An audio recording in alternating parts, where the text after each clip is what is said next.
excited ba kayong malaman kung ano ang mga nangyayari habang tayo ay nag-pray? So we're going to be sharing some of the visions that the Lord has given. We're going to be starting with Aunt Sherry, and then next is Super. Okay? Let's give God a big clap.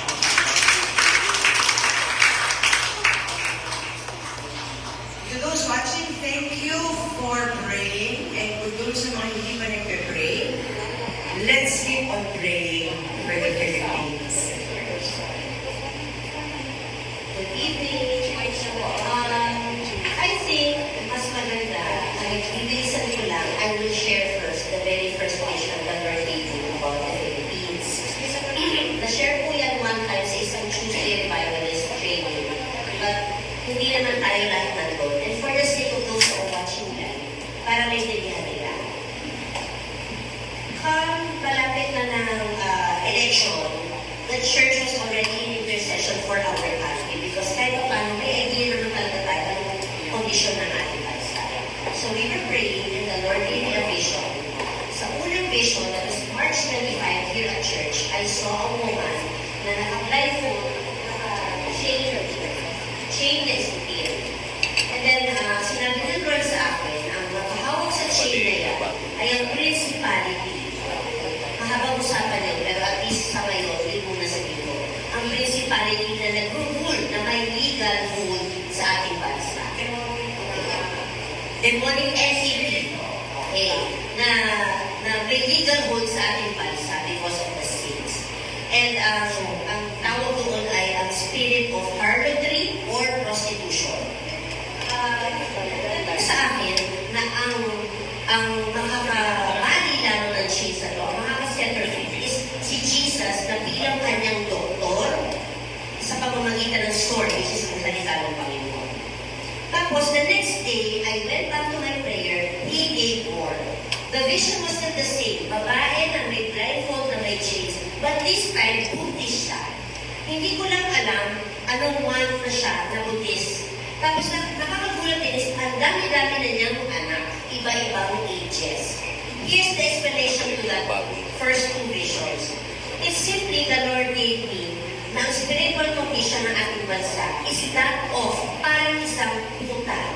Hindi po ako nagmumura sa pulpito, I'm just merely giving the spiritual condition ng ating bansa. Parang isang puta or prostitute na imbis na nagpapagamit, di ba? Kung meron kang asawa, dun ka lang sa asawa mo magpapagamit.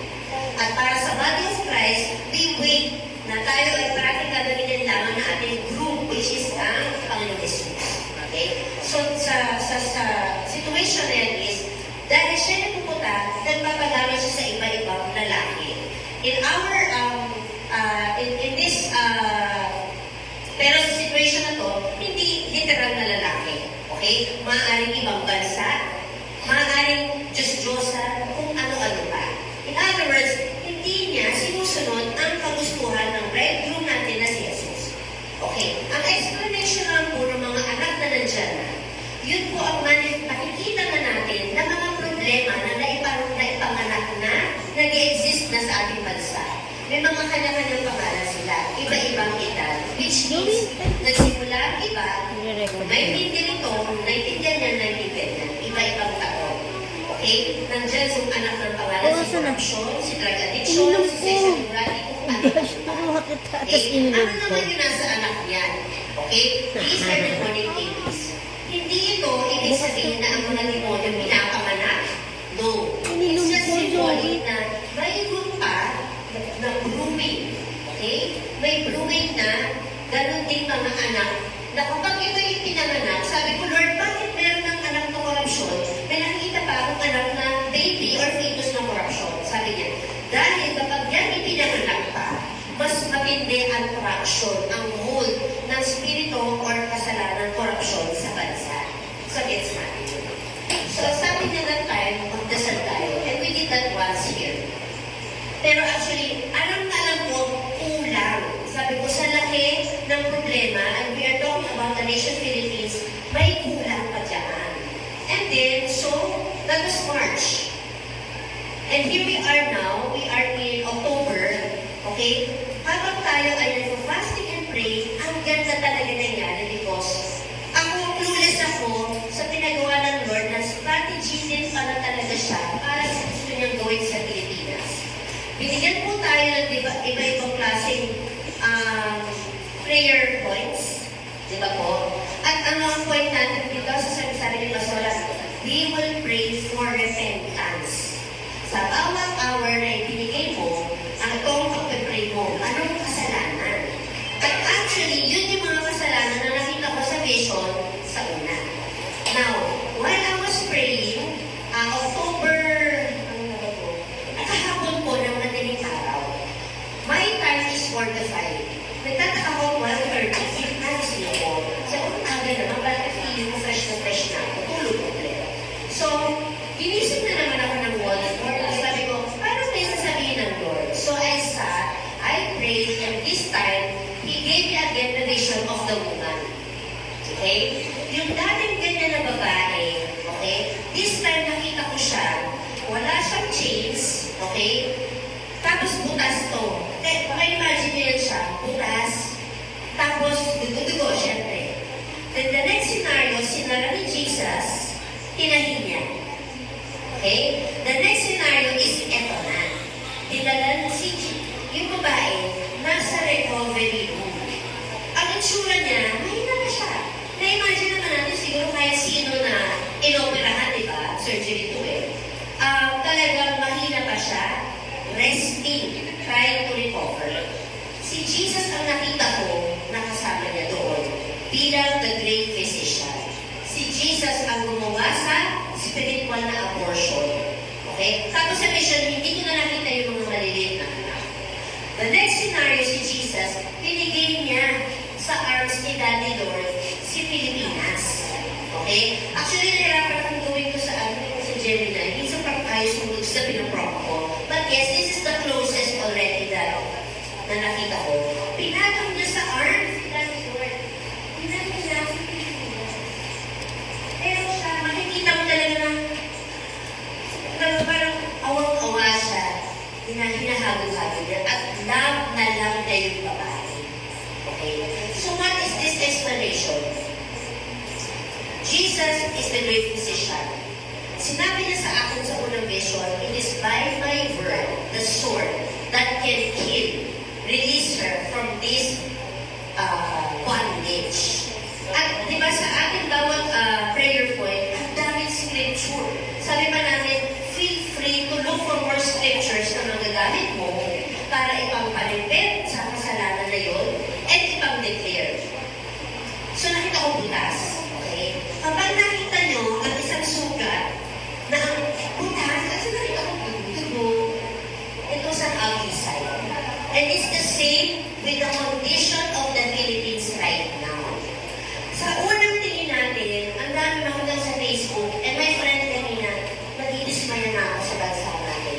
Ang pangit-pangit na talaga. Ano ba to? Wala na pag-asa. Puro negative.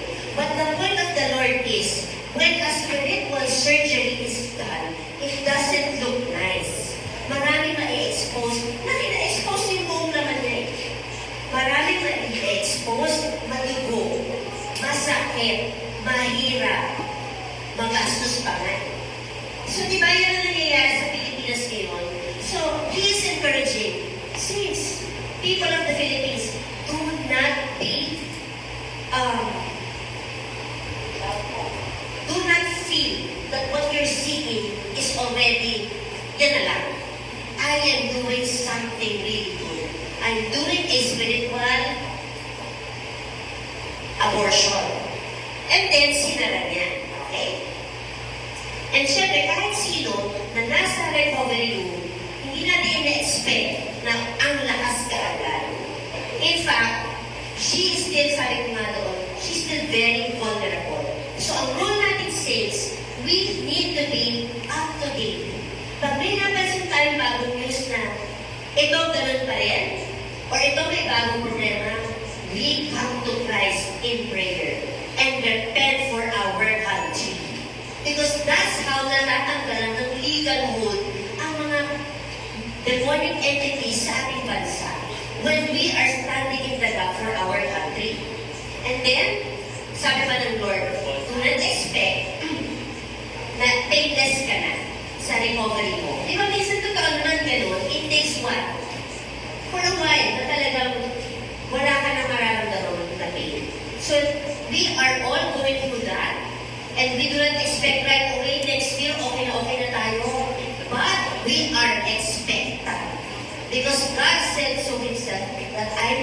something new. Now, sabi pa nga niya, kahit anong inopera, may instructions ng doktor. Di ba may take-home instructions? Sabi niya, do a lot of exercising ng breathing and movement. Yung mga bagong opera, sometimes within 1 hour, kailangan gumalaw ka na, yan ang sabi ng doktor. And then, ngayon ko nga lang yung naalala, pinalitan ko yung notes ko. Breathing is the breath. May movement dito. Alam mo, I think ito pag-pray ko pa. But I believe this is going to be a movement among churches. Para ang spirit-filled movement, such as what evangelical outreaches, mailagay sa bawat whatever corner ng ating bansa. Kasi that is the way na talagang ipapractice natin ang kagustuhan ng Panginoon kapag natin siya'y ating makilala. So, nakita ko rin po sa mission na yan, yung dito niya, wala na ng chains, may bandage. Healing is taking place. And the Lord is a promise-keeping God. Kung sinabi na sa atin, if my people will humble themselves, turn to me, seek me, I will heal their land. I want to quote na sinabi ni Alan Cayetano. Hindi ko ito naisip noon. After na nag-pray tayo dito, actually, umiiyak ako sa Lord. Sabi ko, Lord, paano kung hindi seryoso yung mga tao itong nakita ko? Paano to? Alam mo, sabi niya, tignan mo nga si Daniel, mag-isang nag-pray yan, basahin mo sa Bible. He was praying for Israel at saka yung rebuilding ng Jerusalem. Pero the moment he prayed, narinig ko kaagad sa kalamitan, and right away I sent an answer. It took 21 days dahil winarfare pa yan sa spiritual realm. So you know what?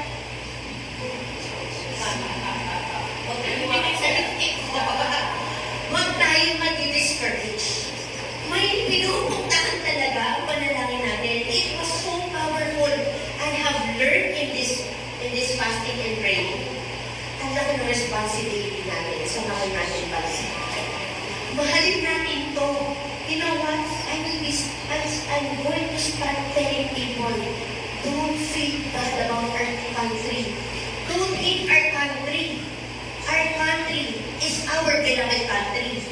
Love it. Pray for it. Fight for it in prayer. Tama si Alan Cayetano, sabi niya, hindi naman sinabi ng Lord na lahat ng Pilipino ang mag-humble sa Kanya at magpe-pray. Pero mas maganda yun. Pero sabi niya, my people, sino yun? Tayo yun. We are called to stand in the gap for our country.